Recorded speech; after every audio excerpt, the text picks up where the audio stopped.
ามแลตะเวนแดงลับดงตึกสูงใจลอยอยู่ในเมืองกรุงไปถึงทิวทุ่งท้องนาคือทอดแม่พ่อสำบายบ่น้อยามลูกจากมาฝาเฮือนแอมตองมุงยาหลับตายังจำฟังใจไม่อยู่เมืองไกลบ่อุ่นใจคืออยู่บ้านเฮาหาปลาหน้าหวานเกี่ยวข้าวของขึ้นเหล้าลาบขมต้มไก่หนาวหมอกจางจางไอดินกลิ่นฟางยังค้างในใจหอมเอ่ยหอมกลิ่นเข้ามาน้ำตาสิไหลย้ำคือทอดบ้าน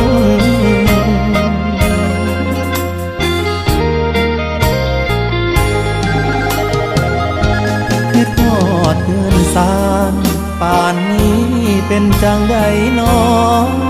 ขอเพิ่นไว้ก่อนเด้อพ่อมีทกสกองทุนหมู่บ้านยังหาบ่ได้ค่าแรงจากนายใช้วันต่อวันแต่คงรออีกก็เนิ่นนานความฝันคงยืนค้างเราก่อนหลับตานอนขอพรจากรูปแม่พ่อพรุ่งนี้สิไปสู่ต่อเหนื่อยท้อลูกสิอดเอาทอดมือพาปารถจีนพุ่นเด้อสิเมื่อบ้านเฮาพร้อมหน้ากันอยู่ภาคเขามีสุขมีเศร้า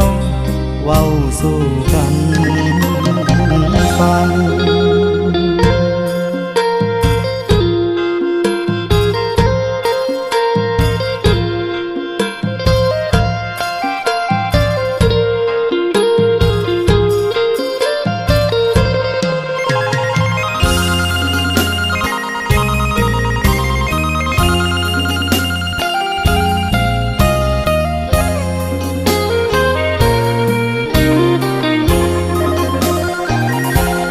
หลับตา